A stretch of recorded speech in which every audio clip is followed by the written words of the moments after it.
one of the biggest trends that's going on in social media right now is not people showing all of the glamorous moments of their life, basically selling you their highlight reel and making people envious. They're actually sharing about the struggles they're going through and how they are feeling like they are checking out because they can't afford what's going on in their lives. They can't afford the bills. They can't afford the cost of living.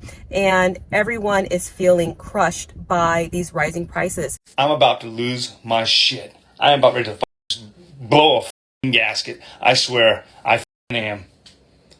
I just got off the phone with my mortgage company, right? Because they called me. I was like, why my mortgage company calling me? I'm up to date on everything. Everything's cool, right? You know, I just checked my bank account to make sure the payment came out. I actually sent them $890 instead of $840, which, you know, is what I'm supposed to send them. And they called me up, and I'm like, yeah, what's going on? They were like, well, Mr. Hayes, we're calling to let you know that as of November 1st, your mortgage payment's going to be going from $840 a month to $991 a month. And I was like, for what? They're like, well, you're $900 short in escrow. And I was like, what do you mean I'm $900 short in escrow? How is that possible? How? Explain this to me. They go, well, your homeowner's insurance went from $2,600 a year on up to $3,400 a year. I said, for what? I haven't had any claims. I haven't had any issues pop up or anything like that. What do you mean? Why has it gone up so much? Well, Mr. Hayes, you're going to have to call your insurance company for that. So now I'm going to have to call my insurance company to find out why in the my insurance went up so much to cause my mortgage payment to go from $841 a month to $991 a month. I mean, I'm barely making it as it is right now. Barely. I mean, we ain't doing bad, but we ain't doing great. What the man? Well, I've hit my breaking point. I literally cannot afford to live, pay bills, or any of this shit. And why the am I alive? Like, I almost just bawled my eyes out inside a Walmart because I realized that I literally cannot afford to live. What the is wrong with our economy? Like, what? What? It's either like this is my weekly life. It's either eat, pay money to eat, or don't pay other bills, or pay bills and don't eat, or like, it's just like I have to ask my parents to help me to survive because I have no money. Because all my money goes to bills. How do people live like this? The fuck? And I'm just like, I don't even know what to do. Like, I almost think I need to move home because, like, I literally have no money to survive. Like, this is fucked. This is literally fucked. Why is the government and why are the states and why is all this shit built like this? I'm about to lose everything and I don't know what else to do besides come up here and vent because I'm at wit's end. For like over half a year, maybe a year now, I have been struggling to pay all my bills on time. And when I first moved into this apartment 5 years ago, that wasn't an issue at all. When it comes to monthly bills in general, my bills aren't as high as a lot of people who I know are struggling and making it happen. So I feel ashamed sometimes as a man or as a person that I can't come up with the bills. It's frustrating. My educational background is an actor, and originally I was in LA before the pandemic trying to figure out how to make that a career, and COVID kind of brought me back to Philadelphia. When it comes to acting, what I love, what I dream, I can't pay my bills off of that. And to supplement my income, I drive Uber. Now, when I first started driving Uber, like in a weekend, Friday to Sunday, it would be easy to make, $700, let's say on average, 5 to 7, maybe 8, maybe 4, depending on how busy it was. But, I was able to get by. And unfortunately, every year, as the cost of groceries and electricity and everything has been going up, the amount that I've been able to make off of Uber has been going down. It seems like they'll charge somebody $40 and then they offer the person who's driving an Uber $12. If they charge someone $60, they offer the person who's driving for Uber $16. It's crazy how much money they take. So it's become harder and harder to supplement my income with Uber. And I've gone to try to work for other jobs because of that. And like many of us, started blowing up my credit cards. So I maxed out all my credit cards and I can't make those payments. I'm struggling to pay the car payment, the car insurance, the rent, the electricity, the internet, the phone. I'm trying to keep up with all those bills and picking and choosing.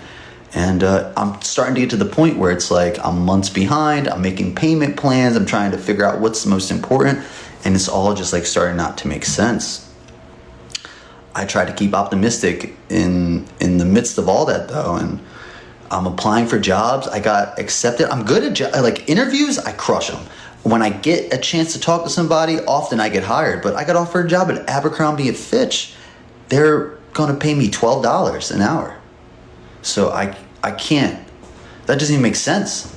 So I'm at the point where it's like no job will pay me enough to cover my bills. And now my bills are so far behind.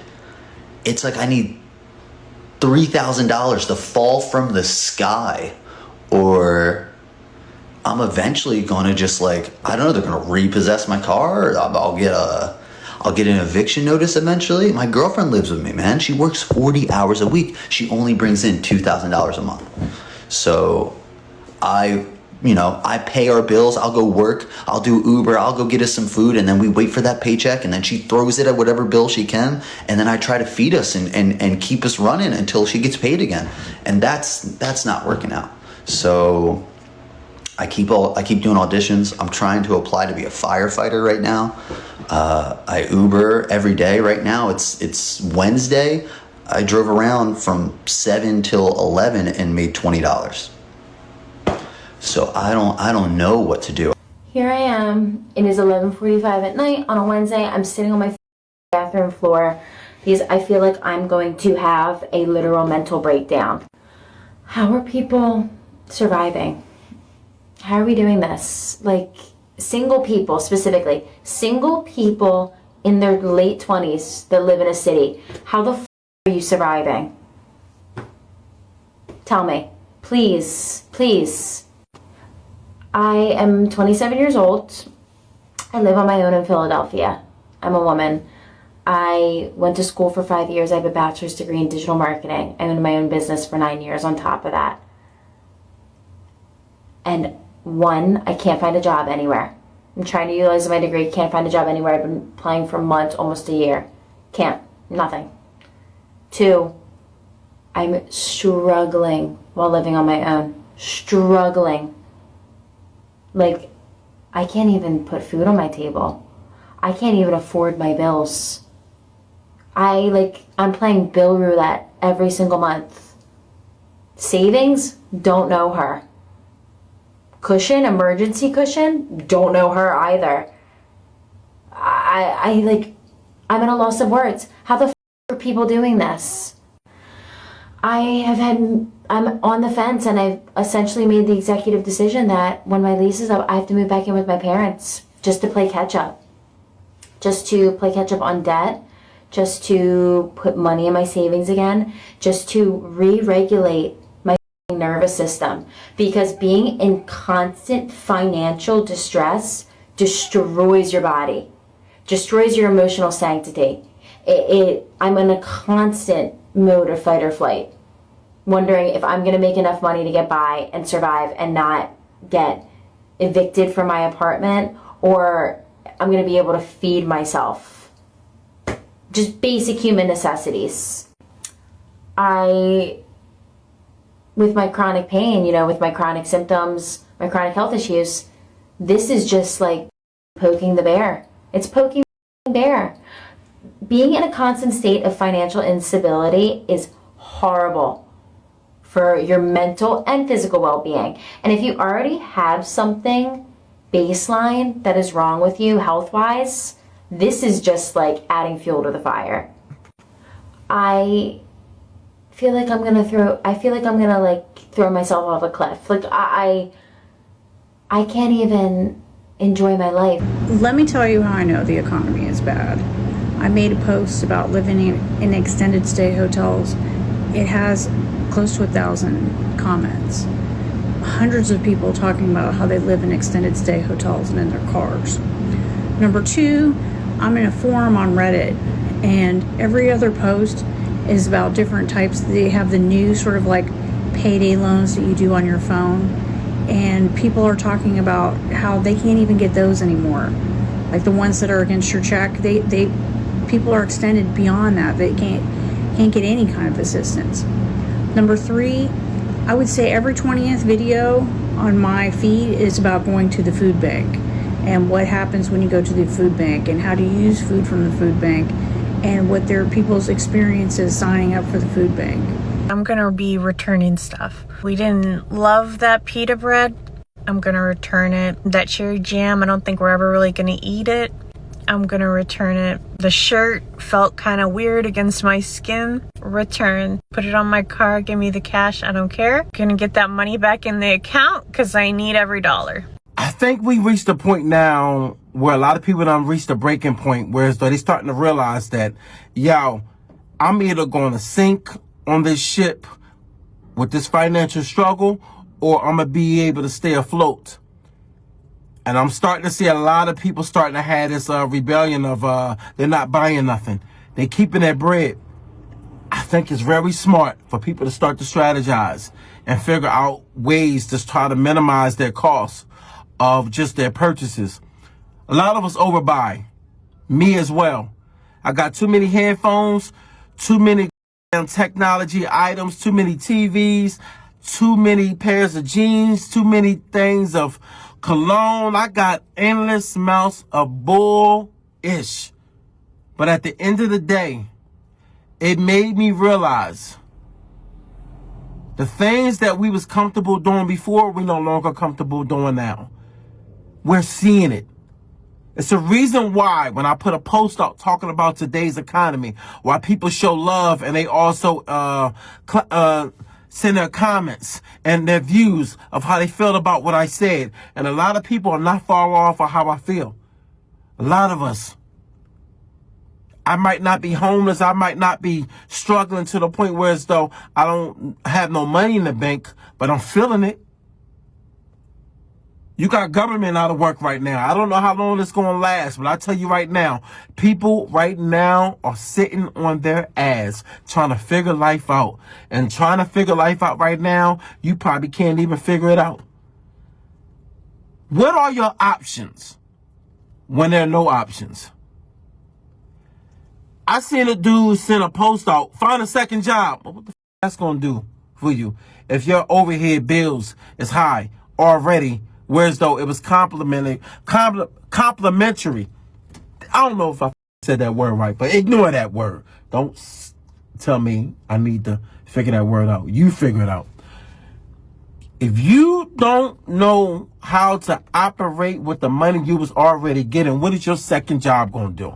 Second job ain't going to do shit. And not only that, you got to be able to get hired from that second job. So that means if you already out of work, that means you looking to be maybe hire in the next 3 to 4 weeks, almost a month, because the hiring process ain't that quick. And if it's under the table, then you can get a job just that quick. But a lot of times, you can't find under the table jobs like you used to. People got those. A lot of people got those. And casinos doing bad. A lot of areas doing bad. You better look it up. Vegas doing very, very bad. They doing bad. Vegas is like a damn meat packing district right now. Like, hey, it is off the rockers right now. Y'all wonder why violence is so high. You know why? Is struggling. Yes, they are. Look, man. We doing bad. You got some people doing real good. You got some people doing okay. I'm one of the ones that's probably doing okay. Okay. Okay is you have a couple dollars in the bank, which can hold you over for probably a couple months, which is good. It's a plus. But you know what's not a plus? You get fired, all of a sudden that money gets swallowed up quick. When the money stops, the bills seem to start going up. You know why? Because now your ass is sitting home and now you're trying to figure it out and you can't. And you just sitting there like, damn, I got kids, I got this, I got that. Damn, the electric bill is due. Why the electric bill so high? I'm trying to understand why the electric bill. I'm sorry. I'm going to stay focused. About to talk about my own experiences. Why the electric bills just as much as damn mortgage or a car note? It depends where you at. It depends. Look, man, I take my hat off to y'all out here just trying to figure it out. And if you have figured it out, hey, do what you got to do. But I can tell you this now. Don't look over to somebody for help when you see that they can't help you. I know a lot of times when people going through it, they ask the people for help. Guess what? The people that still got a job can't help you. You know why? Because they one paycheck away from falling flat, just like you. So how are we surviving? Because I'm a single mom who works a full-time job. I just got paid, and I have $7 left after paying my bills to last me 2 weeks. I have no food in my pantry. How? Is anyone else just tired, just exhausted? The system that we live in today, the world that we live in today, I really do not think that it was meant for humans to live like this. We have a world where all we do is chase paper, gold at $4,300 an ounce, or almost. For what? You can't eat it. We have a system where we run. For what? I don't think it's natural for humans to live like this. Everyone is either addicted to caffeine, nicotine, alcohol, working out, just you name it. Everyone has some sort of way to get a dopamine high, and it seems so unnatural. And I think it is unnatural. Just wondering, anybody else feeling that way, thinking that, or is it just me? Even if you think people are doing okay, many people beneath the surface are not, and they're struggling. It just feels like this boiling pot, like this downward spiral, and you have to find a way to figure out something so that you are not completely crushed by this, because this economy is just tanking and people really need to make moves now. If you're not already making moves now to help yourself, help your family in the future, whatever that may look like, whether it's getting another job, getting a better job if you could find one, downsizing, moving in with family, cutting back on expenses, getting out of debt. If you're able to get different type of assets that will counteract inflation, I mean, whatever it is that you can do, you should be doing it, because time is running short. I'm a realist and I have my eyes open, and a lot of people have their eyes open and they're seeing what's going on. And even if they're not necessarily seeing yet, they can feel it. And it's just the reality. So I think, everybody just needs to do what they can do. And that is why we have been working so hard, little by little, to break out of the system. We're working very hard to be able to live on land and just have more of a self-reliant lifestyle, not, you know, just being solo, thinking you're gonna just make do in the woods by yourself. You need community, but being more independent from the different systems that we are just really tied to as a society. And I just think that if you've been putting off something for a while that you know it's going to help you in the future, definitely do it. And there are a lot of people that are making moves all the time, and they're finding ways to better their situation and protect themselves in the future. Keep going. I'm all about encouraging people to do that. So take that for what it's worth. I think everybody should be right now using this time wisely to get prepared. It's the time to be proactive, okay? So that you're just not completely reactive later to what's going on. What are you doing? What do you suggest for people to do? Where do you see everybody in 2026? Where do you see this economy in 2026? I think it's really important to have these conversations and to be open with how we truly feel about it. Stay encouraged and stay proactive. And I hope to catch you in the next video. Take care.